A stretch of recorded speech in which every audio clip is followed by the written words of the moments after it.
Going into space has long been the dream of many a sci-fi fan, and for one BBC presenter that dream is about to come true. In a world first for the broadcast industry, Spencer Kelly, who fronts the BBC technology programme Click, has been accepted by NASA to visit and report from the International Space Station. During his stay on board, he'll present several episodes of Click. Kelly, who says he's always harboured ambitions to leave planet Earth, will test how the latest technology performs in zero gravity. He says he's looking forward to the months of hard training ahead of him. That's not true. Sorry, I'm so sorry. That shouldn't be on the auto cue. It's my Christmas fantasy list. But it's fake news. We are fighting the fake news. It's fake, phony, fake. The fake media tried to stop. Everyone's using the term these days. Problem is, it now seems to mean anything from actual lies to something you simply don't agree with. And the tech world is anguishing over how to sort fact from fiction, from opinion, from satire, from highly skewed and misleading headlines. And as a result, fact-checking organisations are now working to counter the fake news effect. The First Draft Coalition operates around the world, and in Germany it's working alongside journalists from the Korrektiv Group to help improve online transparency. In the run-up to the recent election here, they published a daily newsletter investigating the most popular stories on social media suspected of being false or highly misleading. You know, you look at an incident in a video, but then when you're trying to do your verification, you're looking largely away from the main incident into the background. Is what's being claimed in the caption description of this video what is actually being seen in the video?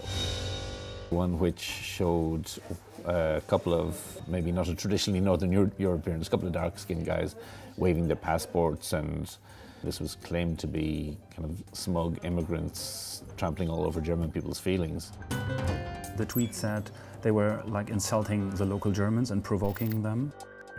Using simple tools such as reverse image searches to verify the original sources of videos, and in this case a facility called Watch Frame by Frame, the journalists were able to identify the street name, Unter den Linden.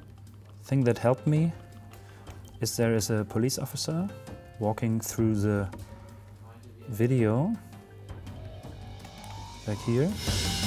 After locating the police squad in question, they were able to get an eyewitness account of what happened, not just in front of the camera, but also behind. Actually, we discovered that behind the camera, there are like 100 people insulting these 3 to 4 guys in the first place. They were, if anything, just reacting. Another story debunked by the group involved what looked like a number of Muslims standing at a bus stop in Leipzig. The headline was, "This is how Islamic society or an Islamistic society would look like or does look like, and we are heading to this." So we were taking a closer look at these. Narrowing down where bus and tram lines met and cross-checking with street views, the journalists were able to pinpoint the spot and the fact that the group had just come out of a Christian church.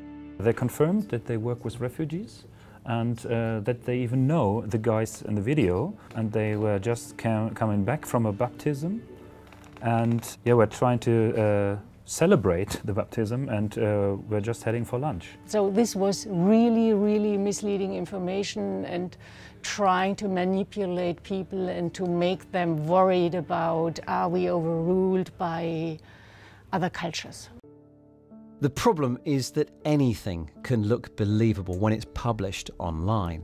And there is an ongoing debate about whether the platforms on which the stories are published should be the ones to police them.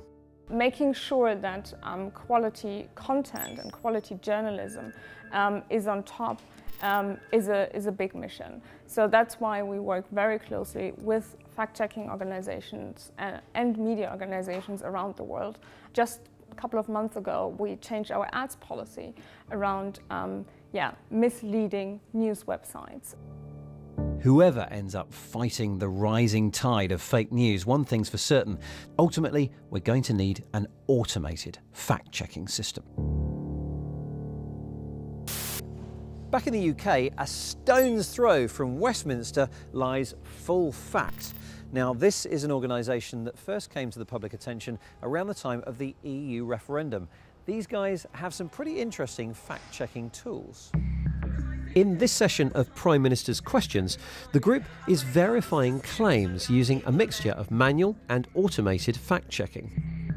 One of the automated tools being developed looks at the trends behind a claim, such as where and how many times any statement was repeated.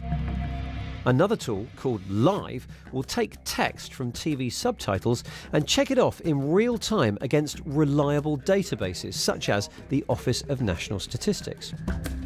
Using a combination of AI and machine learning, the algorithm will perform calculations and check facts with primary sources. Eventually, it could be used in a scenario such as this. There are 10,000 more training places available for nurses in the NHS, but the Right Honourable Gentleman talks... Yet you see, that's not right. That's an ambition for 2020, but it's currently not true. How cool would it be to debunk claims like that on the spot? But the system won't be able to challenge more subtle claims with lots of caveats, such as the statement, "The NHS is in crisis." Nor would it provide simple yes and no answers. GDP is rising. It's kind of like Shazam for facts. Nurses are using food banks. The tool that I'm most excited about is the speech-to-text robo-checking. So it's when somebody is talking live and it takes you in real time to the primary sources. So if a journalist is in a press conference or if they're interviewing someone, they can see straight away if there's something that the person in front of them has said is true or false, which is particularly cool, I think. I so want that. I so want that. Have you used it in anger yet? I haven't used it in anger quite yet. All right, okay. How nearly ready is it? It's ready now, okay. But it can only do one sentence at a time.